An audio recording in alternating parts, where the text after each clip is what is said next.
Yego Joseph urakoze cyane. Yego. Dushimira Joseph, ariko kandi aho Joseph yatuganirije ku birebana na televiziyo ikora kuri murandasi.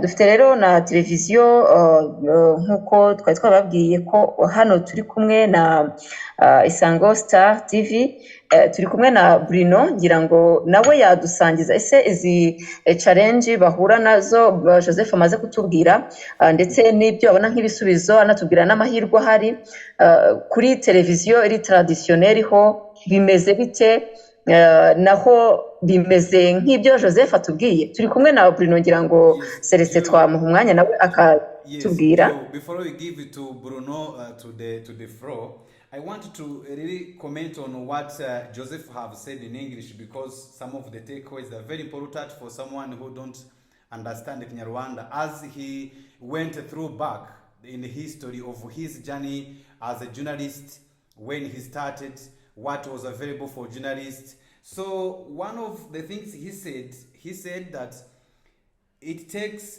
few equipment to run YouTube account, which everyone agrees that, which he said it is now issue because online it is all about money. He said it's very hard to combine money and professionalism. That's why he can say there is an issue. Then he said social media became multimedia. People used to go find print media, but now you can go on TikTok, you can find images and at the same time a text, which is the development, he said. He said anyone can publish. He also said he remember when he started the journalism, the media or journalism was there to help the society. But he said nowadays everyone can be a product and be the same time a customer. So he said a few things about anyone can publish a story in Kinyarwanda, but the question is this person published this story a Rwandese? So because they were trying to understand to understand the misinformation, if someone published a story in Kinyarwanda, is this person from Rwanda? So that's something to think. Then he gave an example about the television between Rwanda and Burundi, which I think it's a very a long journey where led to the conflict that have been there for a long time, led to the genocide in Rwanda, where he mentioned about the television to be the key. The Rwandese and the Burundians, television have been a key of information because of one of the Burundian president who have been died, and burying him, everyone turned to see what was happening. He said that it was source of the information between Rwanda and Burundi that people to think about. He said a few other things about the current government, what the current government is doing, have been doing after 1994, where he said the current government have been doing the best they can so they can support media. However, he said some media have been trying to do destruction, and where he said he doesn't understand or agree with the journalism that is destroying a country at the same time government building the country, where he said that was where initiating RMC, Media High Council and the other institutions to give media a free space for the media to operate. He said he doesn't see an issue of what is happening, but he said the issue he's seeing is the Rwandans. We haven't built, not only the Rwandans, many African countries, even in some European countries, the development of journalism and media. Many countries, they didn't build the steps. So now the steps of social media, it is over Rwandans, where he said, we have nothing to do. There is no regulations with that. We can't stop. That is, YouTube is managed by Google. Google's regulation, it doesn't allow everyone to post. So he said, which is something very to think, people, they are looking for money. So where he sees it's going to be very hard, and where he said now they have to be requirements.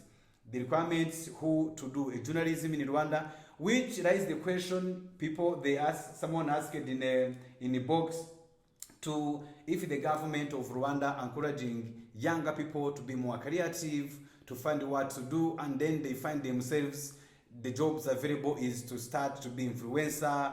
Then he's mentioned something.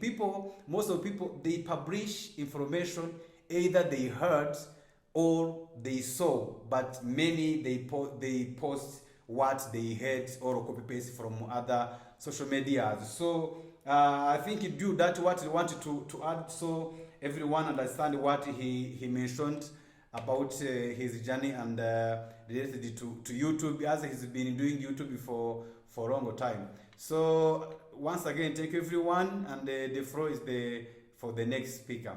Thank you.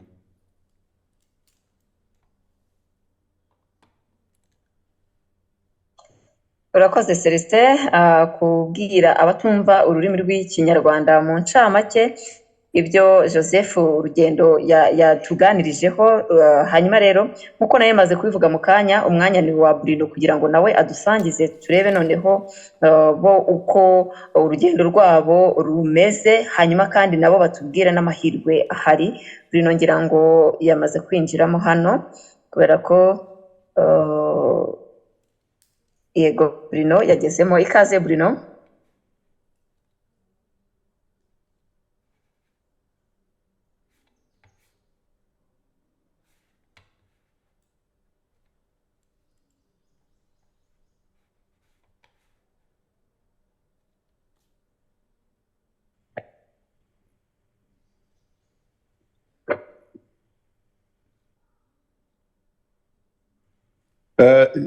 Mwiriwe neza, murimo kunyumva neza nta kibazo? Yego turakumva neza.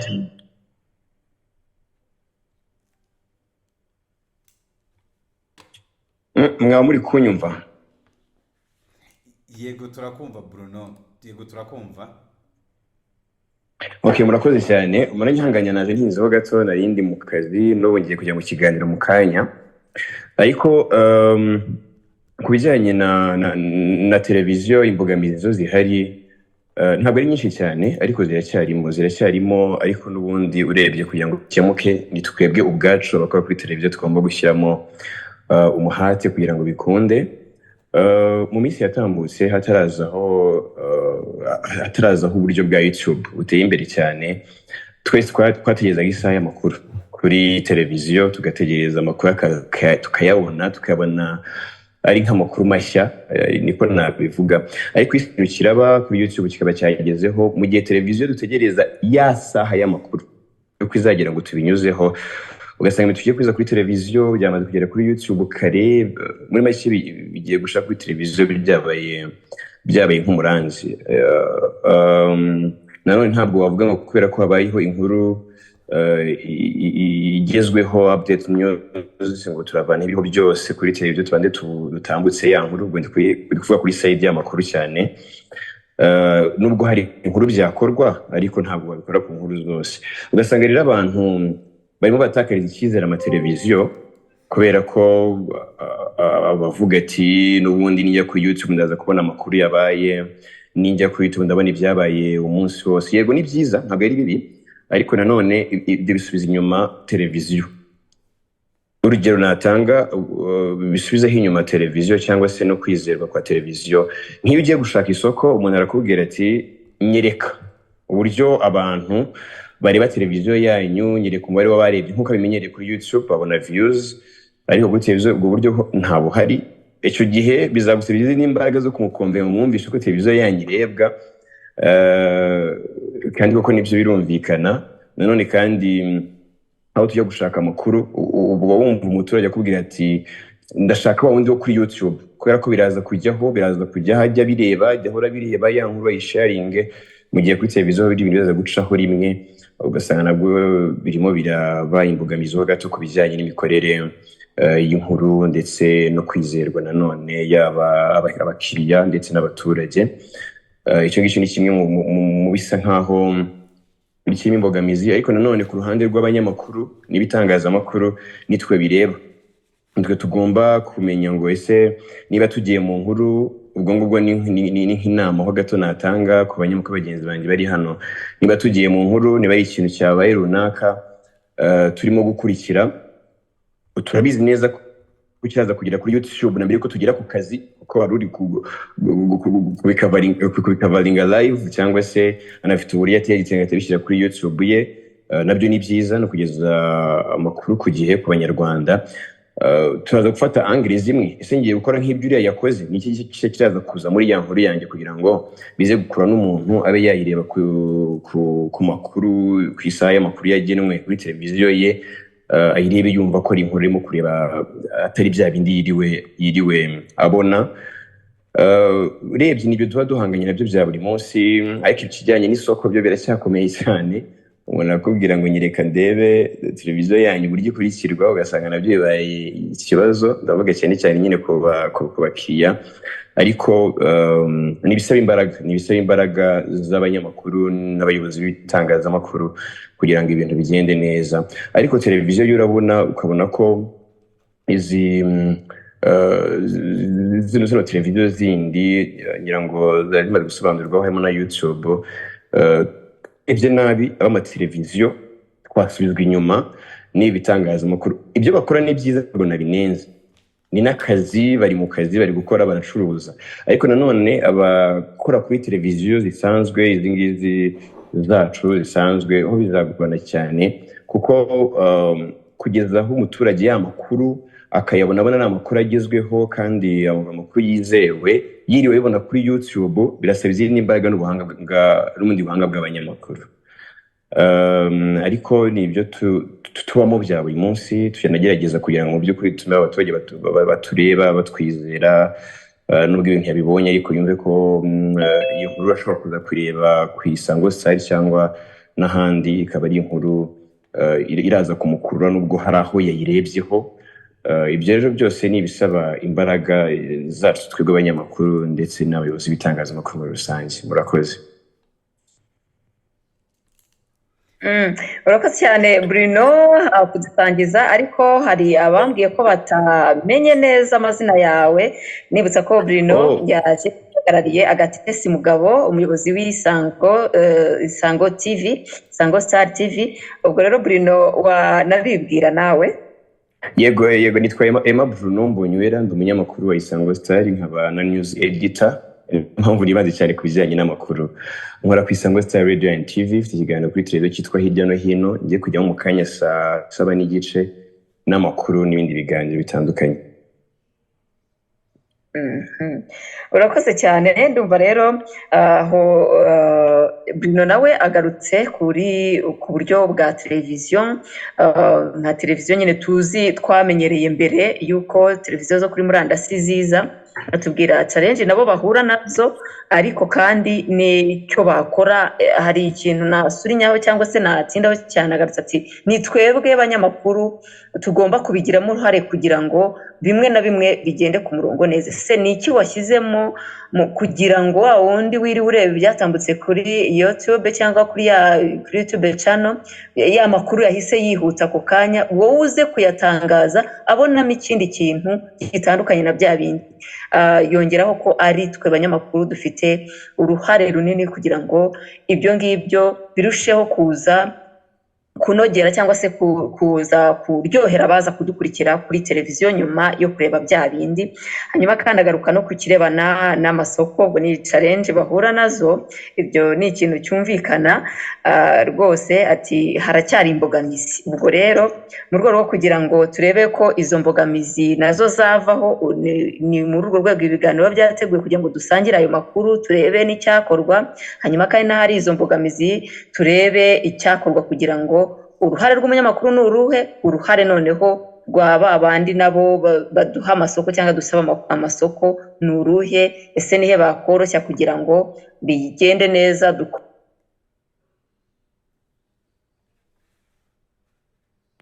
ibiganiro bidufashe. Nagira ngo Celestin tutarakira undi ushyire comment, unagira babubwira tumva ururimi rw'ikinyarwanda ibyo Bruno yagarutseho. Ju, thank you very much. To be honest, Bruno brought a very new input which really touched on my heart. The journey of what I think that's what Joseph have already said. So the challenges of television, the TV stations, so it is not the online. He said everyone I remember, we used to wait news. We used to wait news. We used to know, around 7, everyone have to go sit on a TV and wait the news. But he mentioned nowadays, many people, there is breaking news. There is a story happening somewhere, and Isango TV, they are going to cover that story, to bring the story to wait the news time.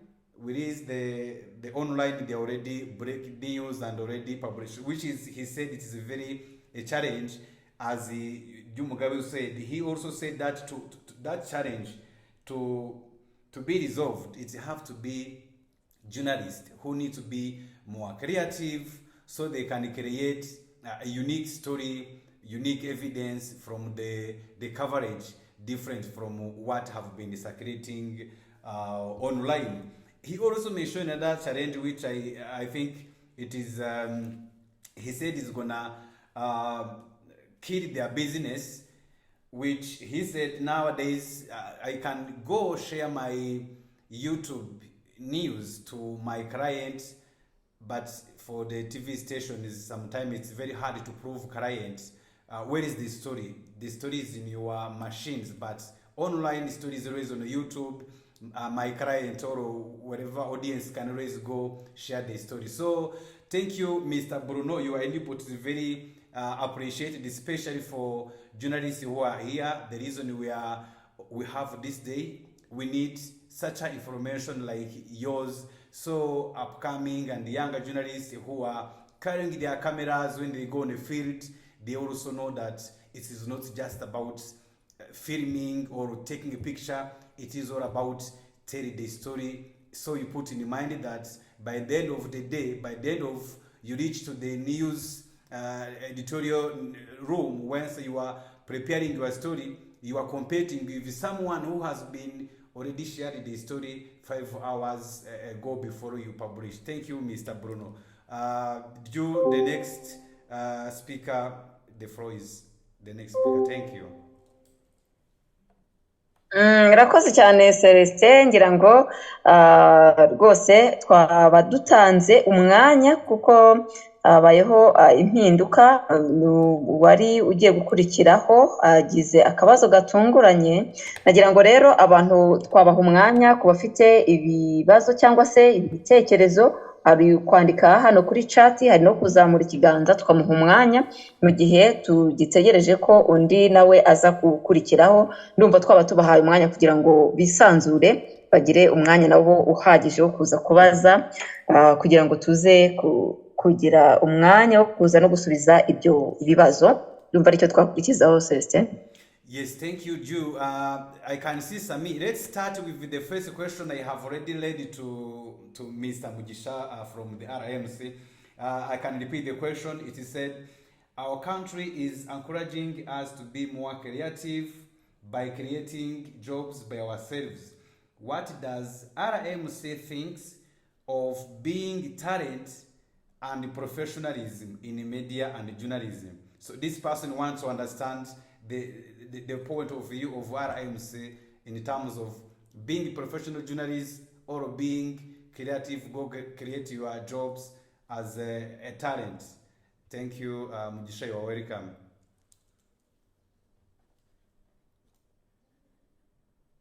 Murakoze. I think ikibazo gishobora kuba kiri very broad in its sense, kuko ikintu cya job creation ni ikintu cyagutse. Gusa ni politike y'igihugu cyacu, bino mu mihigo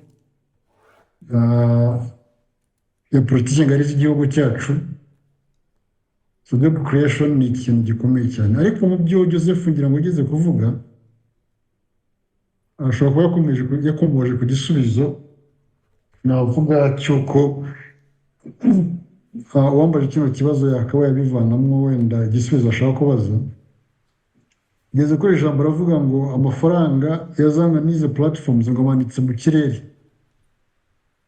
It's up to you kumenya ukuri buyakora iki, buyasorome cyangwa se buya downloading. So bivuze yuko the media space, the media industry, ifite more opportunities today than in the past. Opportunities zirahari nkurikije interventions za Joseph which are rich. Niyo avuze ngo amafaranga ari mu kirere arahari.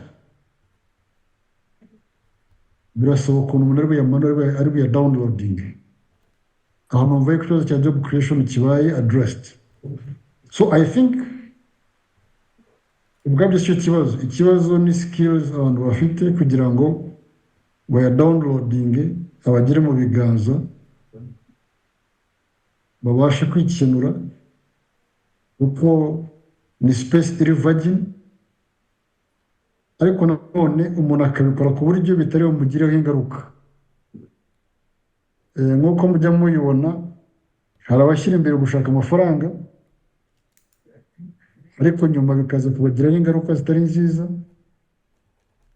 So bisaba yuko uvuye downloading ayo mafaranga umuntu azirikana yuko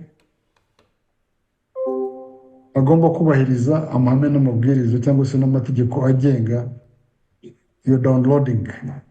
Most of these platforms zigira icyo bita community guidelines. Uzizi simamye ko yapfuga mu makosa. So nkabasaba yuko mu byo dushyira imbere literacy, no tuvuga media literacy ya mbere ni ukumenya amategeko, amabwiriza, no kumenya kugira knowledge kuri process yo kugira ngo icyo kintu ushaka kugeraho kigereho kandi kitakugizeho ingaruka no gucyungukemo. So that is very important. So mu byo yambajije ndumva icyo namusubiza nuko assurance twayivanye muri presentation yatambutse ya Mr. Joseph yuko job creation is possible. Ariko cyangwa se notabene is in trying to download that money that is in the space. It is important that you first understand the rules, the laws, the ethics, the guidelines for you to stay safe. It is very important in terms of sustaining your business. Ikindi abantu niba twabanebwe dusome tumenye niki dukwiriye gukoresha izi mbuga mu buryo zitubyarira umusaruro ariko zigafasha na community dusavinga dukoresha itangazamakuru. Bene tubihuza nyeka yuko bizatugeza kuri. So to cut the whole story short, opportunities zirimo create jobs, kubona akazi so kujya muri journée submitting your application. Today it is very possible to be creative and to be innovative and earn some money from these spaces. Even a traditional media isanzwe ihari, but it requires to be creative, innovative, kwiga, kwegera ababigezeho bakatugira inama tukabageraho dute, ariko mu buryo bunyuze mu nzira y'umucyo, kugira ngo umuntu atisanga mu mitego nanone yo gushaka amafaranga ariko akisanga nanone ya mafaranga atayagezeho ahubwo ageze ku bindi bintu bibi. So numva ari byo navuga mu ncamake murakoze. Arakoze cyane, anakomoje ku cyo twavuga ngo Jean Paul yari kutubwiraho ku birebana n'amategeko cyangwa se wenda uburyo twakoramo kinyamwuga n'abirebana n'amashusho dutambutsa. Sami yazamuye ikiganza, ni Sami Celestin, ariko hari Spiridio nawe yari yabajije ikibazo twabanza nawe yabaje ati se hari babasha kureba televiziyo cyangwa umubare w'abazitunze. nawe twaza kumusubiza. Ni Spiridiyo wakibajije, hanyuma undi wazamuye ikiganza nawe ni Sami Celestin. Yego Celestin twakwakira, hanyuma bakaza kutumiza hamwe na twakoze ka Spiridiyo. Murakoze. Ndatekereza ko muri kunyumva. Nitwa Sami Celestin, ndi umunyamakuru nkorera Itabaza. Mfite ibibazo bibiri nshaka kubaza Mugisha wa RMC n'ibindi bibiri nshaka kubaza Joseph w'umuryango. Mugisha, muri iyi minsi hari icyitwa YouTube, kandi mu bitangazamakuru mugenzura mushinzwe kuregulatinga content yabo harimo n'abakorera kuri YouTube. Hari ibitangazamakuru bikora mu buryo buri professional ariko bikagira na za YouTube. Izo zo kuziregulatinga biraboroheye kuko n'ubundi muregulatinga ibitangazamakuru byabo, ariko se mubona ibyo batambutsa kuri YouTube bihagije? Se mubona uburyo bakora bwo kuri YouTube budakeneye amahugurwa? Hanyuma ikindi, nubwo abantu bakorera kuri YouTube nk'abanyamakuru ariko atari abanyamakuru, muri rubanda hari igihe baba bafatwa nk'abanyamakuru.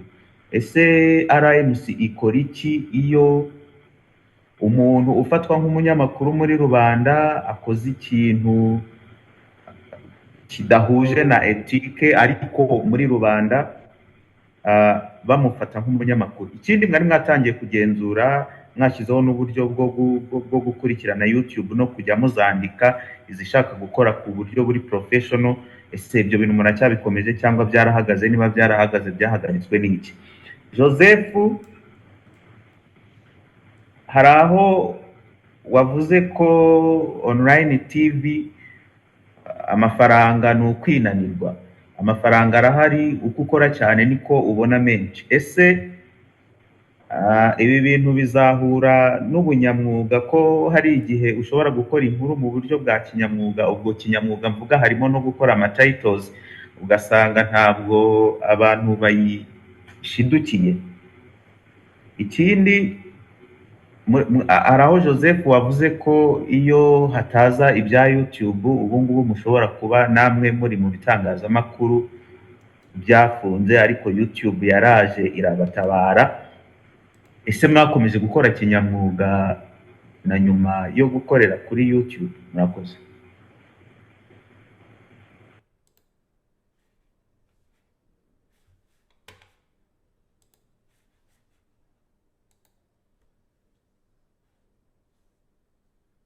Urakoze Celestin, ngo hari ibibazo yabajije, hari bimwe yabajije Mugisha, hari n'ibindi yabajije Joseph.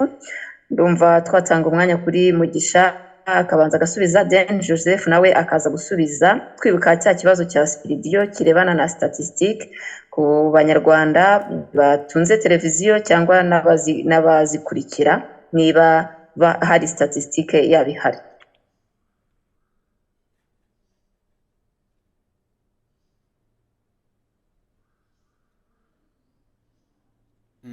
Yes, so who is the first? The questions, he directed 4 questions.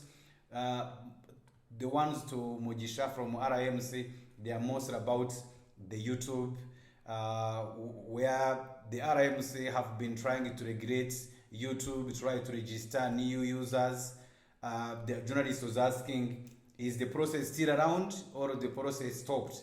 If the process stopped, why the process stopped? Also, is asking, RMC regulates already traditional TV or TV stations who already have YouTube channels. So he's asking, how does RMC sees, is it enough, or do those TV station needs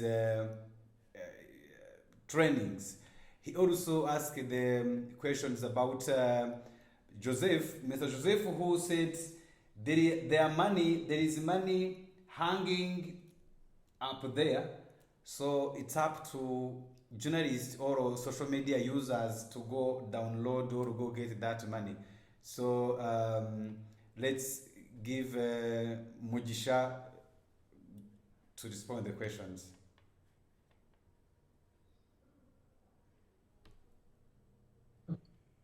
Yes, local moderator.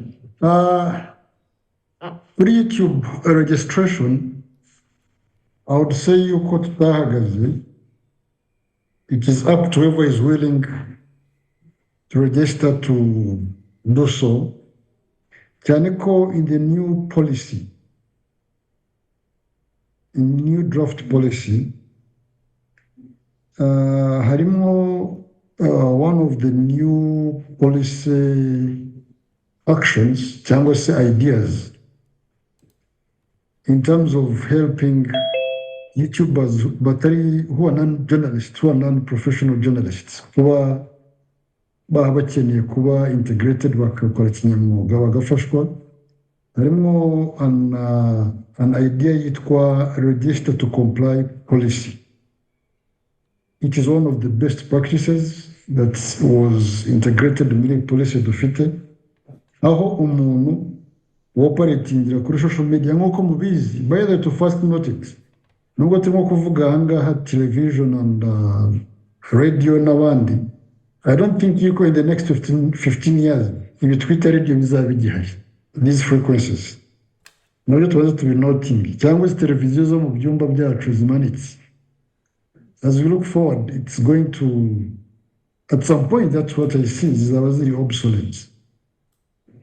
So kuzayikenera just for the sake of having it, ariko it's not just because that's where you can source your information. Hari byinshi twagiye tubona twaciyemo, byabaye amateka, muribuka za telefoni zimwe zabaga ziteretse mu nzu, naho uzi ko ziriya telefoni zizadisappearinga. Wabaga yitunze na logistics byatwaraga imigozi Rwanda kugira ngo zagere iwawe, wabaga yifite byabaga ari part yo kumodifininga yo kora umukire muri society. Ariko today ngira ngo ziri muri mizi, nazo tugifitiye umunsi wa none, n'ibindi byinshi byagiye biba obsolete. So hari possibility yuko n'izi radio tubona uyu munsi wa none, n'izi televiziyo tubona uyu munsi wa none, aho technology igana ishobora kuzaba obsolete. So nubwo kubirebera kure, ariko izi platforms zo zarushaho kugenda ziyongera mu korohereza abantu ku accessing information, ariko ikitazavaho ni uburyo zikoreshwa kugira ngo zidahungabanya society. So the approach register to comply is open to all digital media platform users. Abumva yuko bashaka gukora ikintu, kuko itegeko rivuga yuko article 19 wa 20 media law bivuga yuko buri wese afite uburenganzira bwo gukoresha internet mu buryo bwo kwakira amakuru, gusakaza amakuru n'ibitekerezo. Ariko ibyo bikoze n'itangazamakuru ugomba kubahiriza amategeko n'amahame agenga umwuga w'itangazamakuru, kuko icyo gihe ugiye kubikora mu nyungu za society. So uzaba ari hariya wese avuga yuko akeneye kuba yakoresha izi mbuga nkoranyambaga mu rwego rwo gukoresha itangazamakuru, harimo iyo idea yuko azaregisteringa to comply. It's a policy.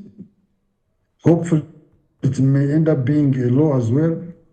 So icyo gihe we expect to see most people bari kuri YouTube baregisteringa.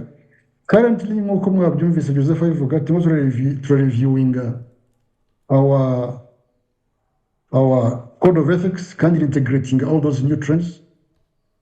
Kimwe mu bintu dushaka kugira ngo dushyiremo imbaraga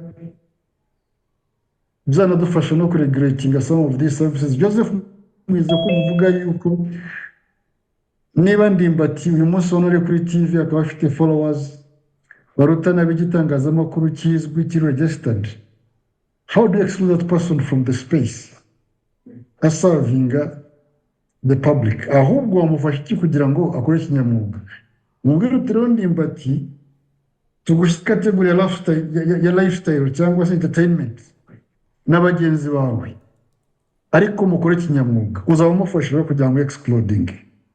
Umenye wari we ibyo akora bikurikirane, ahita n'amahame umufashe kubera ko mu byo yajemo aje gushaka business ariko no gufasha abafana be kuko abafana arabafite abanyarwanda kandi ibyo tuvuga ni uko abanyarwanda ni public interest ariko kugira ngo excluding wamufasha ute kugira ngo muri area rimwe ayimetirize we kumubona mu nkiko we kumubona muri politike nawe ashoboye kubishobora akagaragaza ubushobozi wayibufashamo uti uko nako kajagari tuvuga abantu bakwiye gushakira umurongo w'uburyo ibintu byakorwa ari nayo tunafosinga tukavuga yuko accreditation mu minsi izaza ntabwo izaba ishingiye kuri just accreditation ugomba nibura kuba accredited ari kugaragaza uti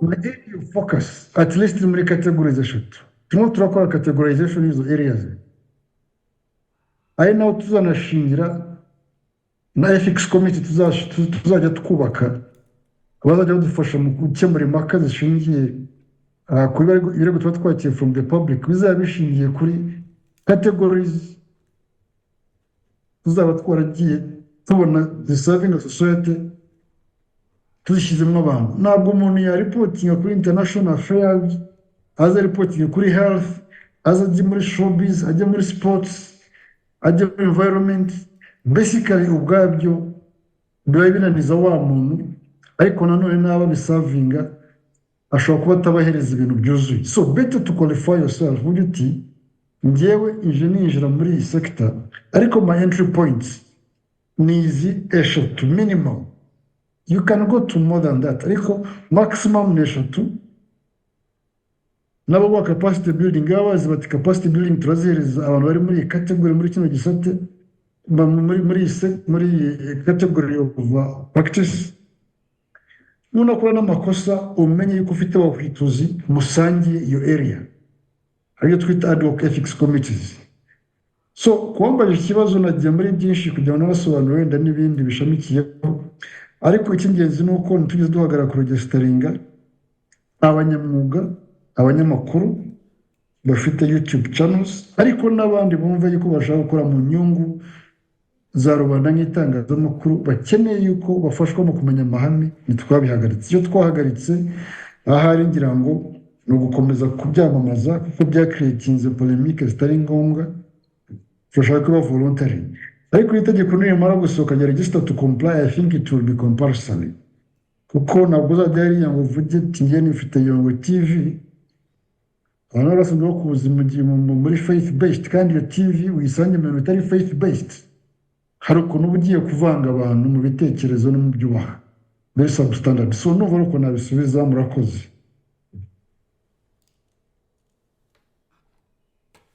Thank you very much.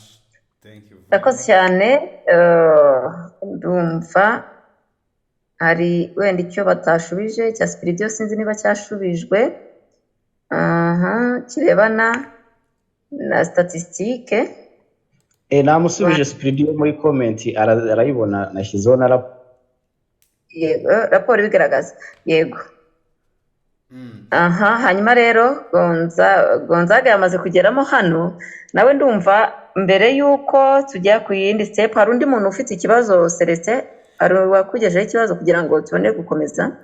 I think there is no another question. Just brief what Mugisha said to the question is they direct to him about YouTube because YouTube it has been creating issues, misinformation, miscommunication between RMC, even RGSD, even our members. Now it's becoming global issues. So what Mugisha said clearly, he said in media law in Rwanda, anyone has the right to receive information and share information. So which he said they stopped to register to talk about YouTube as a focus of area. Instead, they focused on registering committed journalists who want to really do journalism as a professional, who want to understand the rules and regulation under Media Council. I mean under RMC.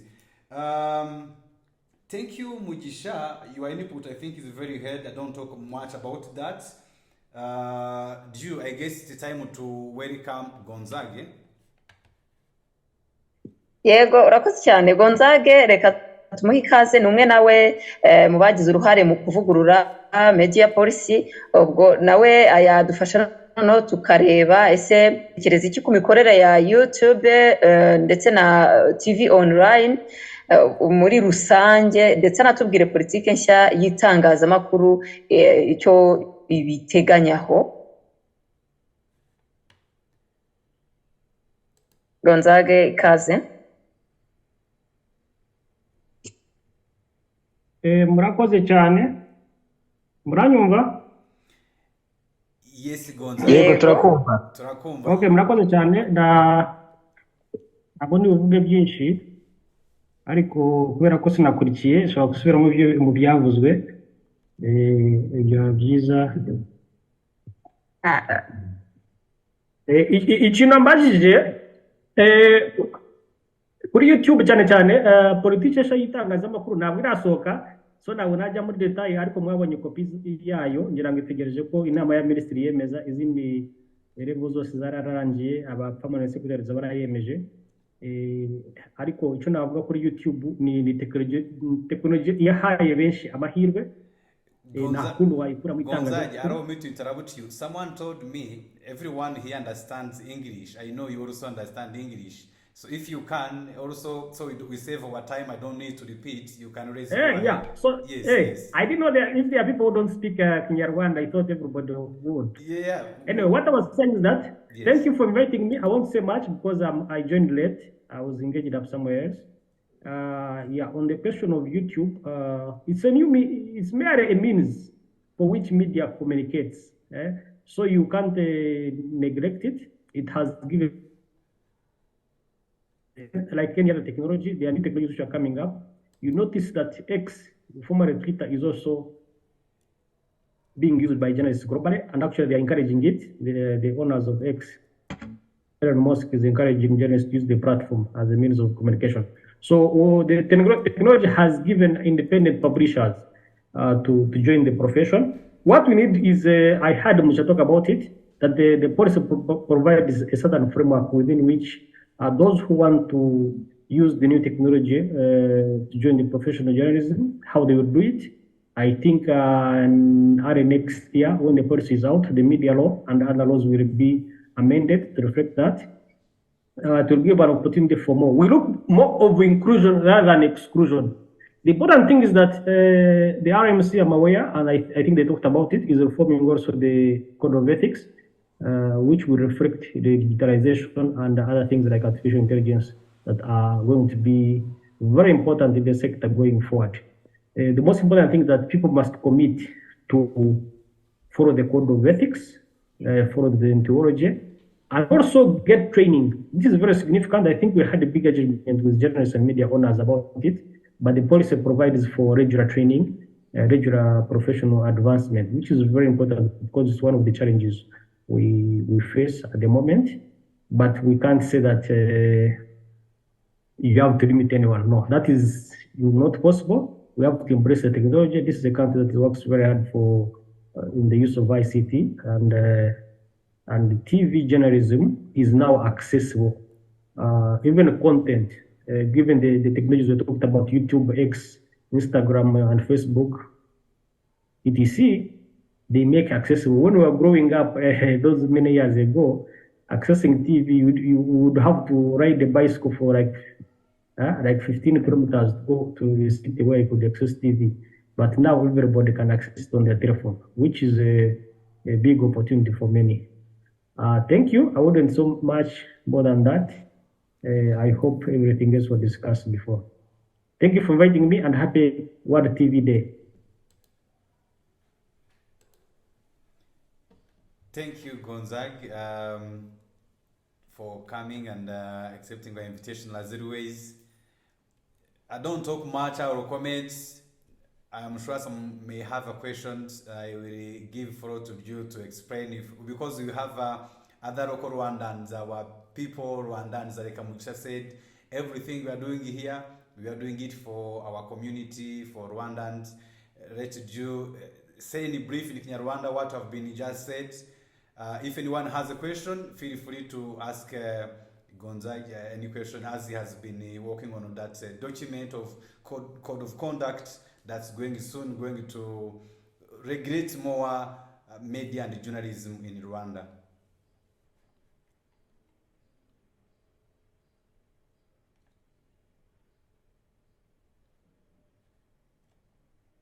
So Jumugaba, are you around? wenda Celestin namwunganira mu gihe Vestine uri mugabo ataragaruka mu magambo make ibyo Gonzaga yavugaga kugira ngo byumvikanye wenda nuko muri politike nshya nubwo itarajya hagaragara ariko muri draft batwereje nk'abanyamakuru abenshi twarabibonye ko badashobora gukumira cyangwa se kubangamira YouTube ndetse n'abakorera kuri online muri rusange. Hari ibyo babateganyiriza ndetse by'umwihariko bakabaha umurongo muzima wo kugira ngo bakore itangazamakuru ya mwuga ariko by'umwihariko banabyaza umusaruro izo opportunity ziri kuri iryo koranabuhanga rya internet. Ngira ngo ibyo ngibyo muri make wenda bindi biri muri media port tuzagenda tubibona. Ndakeka inama ya ministre ariyo itegereje kubyemeza niba ntibeshya, hanyuma iyo politike nshya ni media policy nimara gusohoka nibwo tuzamenya neza icyo abantu bakora kuri YouTube, online TV bose icyo babateganyiriza ndetse no muri rusange abakoresha itangazamakuru ifasha internet. Ibyo byose tuzagenda tubibona cyane cyane ko nukuvugurura ngira ngo nibyo ngibyo wenda Gonzaga yaragarutseho ariko wenda hari icyo hari uwamubaza ikibazo mu minota mike dusigaranye wenda yagira icyo abivugaho cyangwa se n'abandi bafite ibibazo kugira ngo wenda tuze kuba dusoza iki gikorwa cyacu cyo kwizihiza umunsi mpuzamahanga wa televiziyo. Ariko hagati aho ngaho hari ikibazo cyaturutse muri comment y'umuntu witwa Piggy, ntabwo amazina ye ntabwo twabaje kuyamenya. Ndabona yashaka kubaza Mugisha abaza ati mwiriwe neza, ati kuki iyo mugiye kwandika igitangazamakuru gishya mugisaba kuba gifite chief editor ufite ikarita y'abanyamakuru kandi umuntu agira ikarita y'itangazamakuru ko ikindi kinyamakuru akorera. Ese umuntu washaka kwandika ikinyamakuru cye kandi adafite ba chief editor bafite amakarita ariko bo ufite kandi barabyize ni iki mwabafasha cyangwa ntabwo bishoboka ko mwakwandikisha ikinyamakuru kidafite bitanyuze muri ubwo buryo? Ngira ngo ikibazo cyashaka kumenya ibijyanye no gukora registration mu binyamakuru. Se ikinyamakuru gishya cyo giye kwandika ngo basaba chief editor, aribaza ati se nta bundi buryo bwakoreshwa badasabye chief editor wenda yarize itangazamakuru kuko bisaba kuba ufite ikarita y'itangazamakuru. Ngira ngo Mugisha niba yabyumvise yagira icyo musobanura ku bijyanye no kwandikisha ikinyamakuru gishyashya.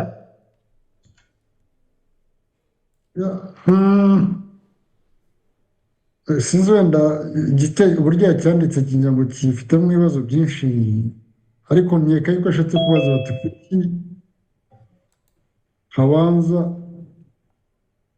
gusabwa chief editor kandi wenda chief editor yakabaye ahubwo aba enrolled ikinyamakuru cyagiyeho akabona wenda kuza applying, if I can understand the question muri sense.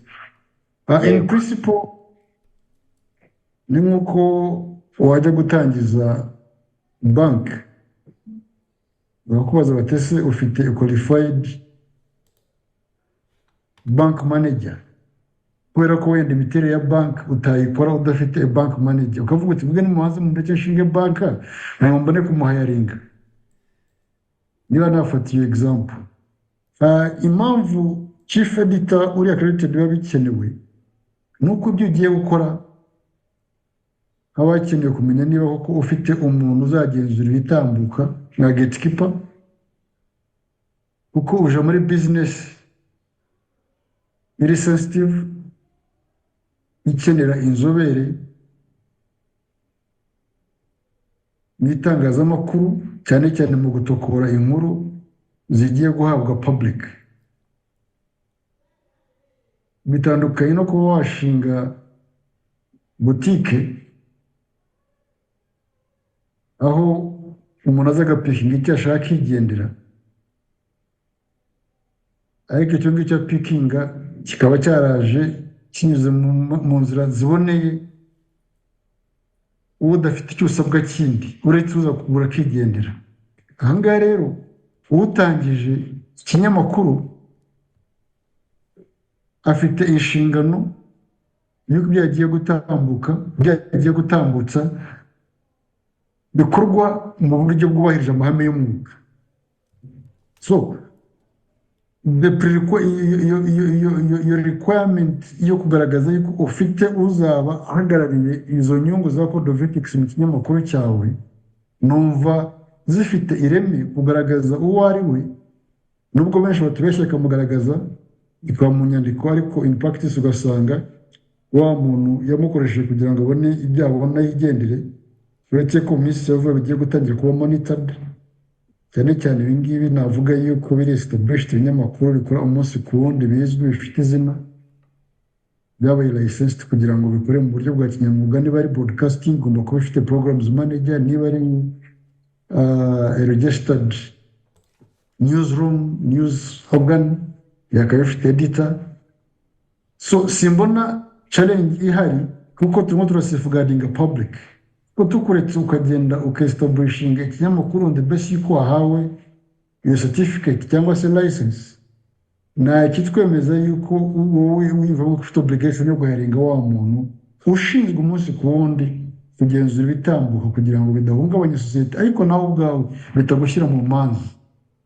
Ngiyo impamvu dukenera yuko umuntu agaragaza ko afite chief editor nibura n'abandi banyamakuru babiri bahoraho bari permanent muri dosiye aduha, nubwo in practice bigenda ukundi, ariko the requirements zishingiye kuri iyo mpamvu yo kuba ibyo ugiye gukora ufite umuntu uzakubera umutokozi, ufite abanyamakuru nibura babiri bazakora kinyamwuga bagatuma ibyo utambutse mu kinyamakuru cyawe bigirira akamaro aho bitambukira cyangwa se audience yawe, kuko biri presumed yuko ushobora kuba umucuruzi udafite aho uhuriye n'ibikorwa ubumenyi bwabyo, icyo wazanye n'ishoramari, ariko ibyo ugiye gukora bifite uburyo bigenzurwa. So dukeneye umuntu ubihagararira.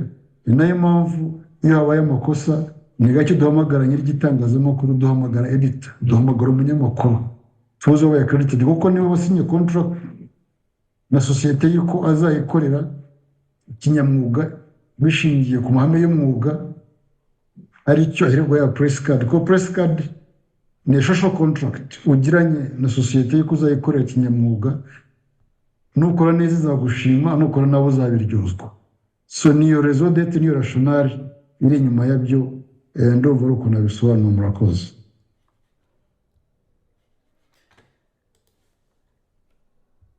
So Murakoze Mugisha, thank you everyone. I guess we are close to end. 10 minutes, 12 minutes over of our already scheduled time. The question Mugisha has been responding, which is I think the last question, was about if someone graduated from any university, you have studied journalism and you want to register your media, why among the requirements you're supposed to have a chief editor. Simply one question is chief editor is the, like Mugisha said, is the gatekeeper who is gonna check every information to be published if it's right, as he's get a contract to be the first person to be in charge. So he said it is very important for a media before you get accreditation to have a chief editor to avoid issues may occur after, because chief editor is very important in a media house. I guess proceed. Should we give Mugisha another 1 minute to conclude our today's workshop? Yego, Celestin wakoze. Wakoze cyane, ndumva ni wabashije kubabwira mu ncamake ibyavuzwe. Hanyuma kandi nkuko warubivuze ku masaha twihaye, ndumva tudafasha abantu umwanya munini, buri wese agasubira muri gahunda ze. Waba umwanya mwiza wo kugira ngo dushimire abo twabanye, ariko by'umwihariko tugasaba Mugisha kudusoreza igikorwa mu biganiro byacu by'uyu munsi, tukaba tugeze ku musozo, hanyuma akadufasha mu gusoza iki gikorwa.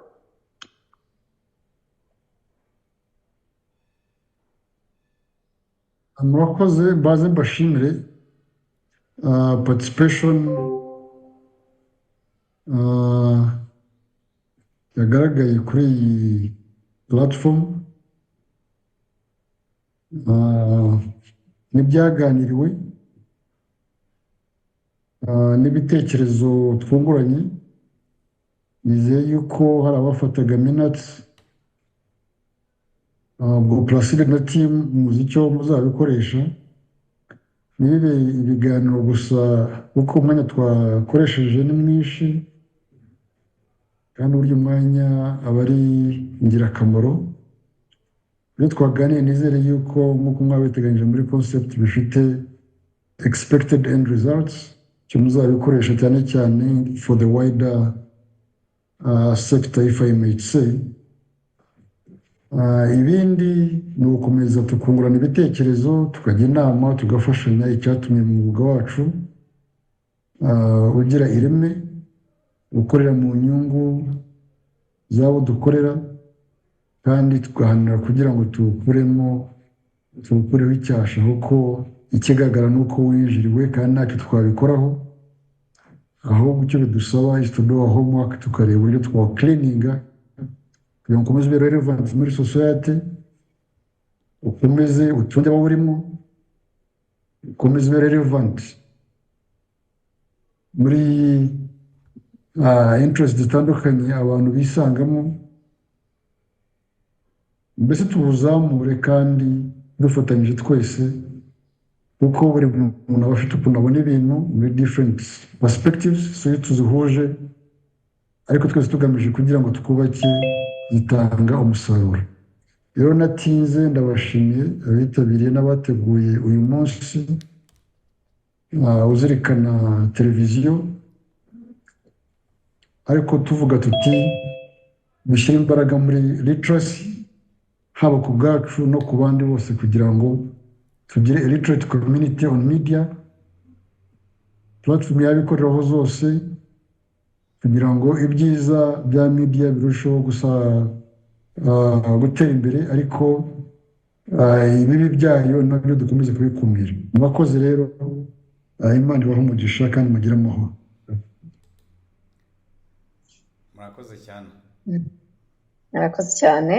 Hanyuma Celestin, twashimira nabo twabanye muri ibi biganiro, barimo benshi, duhereye ku ba panelist bacu badufashije mu kiganiro, Emmanuel Mugisha yakoze muri RMC, ndetse na Joseph Akuzumuremyi Umuryango TV, na Bruno waje uhagarariye Isango Star, ndetse na Gonza yakoze cyane umunyamakuru bimazemo n'igihe. Mwakoze cyane. Tugashimira rero na Gabriel ndetse na Roger, abo nabo twabanye bari hano nabo, Pascal, Joseph Dukunda, ndetse na Felix, Fabrice, Spiridio, Sami n'abandi bose bagaragaye muri ibi biganiro byacu.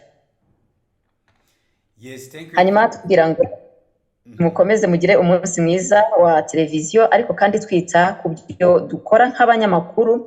Ese niki abenda kwinjira mu mwuga w'itangazamakuru batwigiraho nka bakuru babo, hanyuma kandi dukurikiza ibirebana n'amahame agenga umwuga w'itangazamakuru, cyangwa se turi gukurikira rya faranga nk'uko Joseph yabigarutseho ati ni business, ariko noneho ukareba niba biri no mu murongo. Mugisha yabishorejeho, ntabwo mvuga byinshi cyane Celestin, navuga ngo bakoze cyane kwitabira, buri wese agize icyo akura muri ibi biganiro kandi kigiye kumufasha kurushaho gukora kinyamwuga ndetse no gukunda umwuga akora, ariko kandi akawukora ashobora gukuramo ayo mafaranga ariko bitangije umwuga we. Ndumva nabashimira mwese. Celestin nandi ndagushimiye.